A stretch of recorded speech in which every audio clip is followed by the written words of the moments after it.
তো হ'ব লাগিব।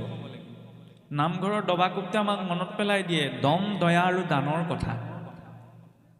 সন্ধ্যা লাগিল মাত্ৰক বোলে বাহিৰত থকা চৰাই চিৰিকটিও বাঁহলৈ উভতে। গতিকে সন্ধ্যা সময়ত ঈশ্বৰ উপাসনাৰ ব্যৱস্থাটো আমাৰ জীৱনত লাগিব।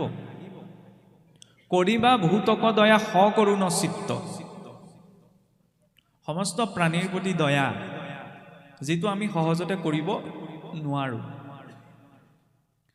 যে কিবা এটা জীৱ হত্যা কৰি খালে পাপ হয় পুণ্য হয় এইখিনি কথা খন্তেকৰ বাবে আমি বেকেটত ৰাখিছোঁ, কিন্তু চিন্তা কি যে কোনো জীৱক যাতে মোৰ জৰিয়তে কষ্ট আমি নিদিওঁ। বৈষ্ণৱ বা ভক্ত বুলি ক'লে, ভাগৱত ধৰ্মৰ অনুগামী বুলি ক'লে চিন্তা এইটোহে যাতে মোৰ বাবে অন্য জীৱ এটা, মানুহেই হওক লাগিলে অন্য কোনো জীৱ এটাই হওক, জানি বুজি যাতে কষ্ট পাবলগীয়া নহয়। তেতিয়া তেওঁ নিজকে ভাগৱতী বুলি ক'ব পাৰে। মোৰ ভাগৱত আৰম্ভণিৰ পৰা শেষলৈকে কণ্ঠস্ব আছে। মই ভাগৱতী নহ'বও পাৰোঁ যদিহে ভাগৱত ধৰ্মৰ এই তিনিটা নীতি নিয়মৰ মাজত মই থকা নাই।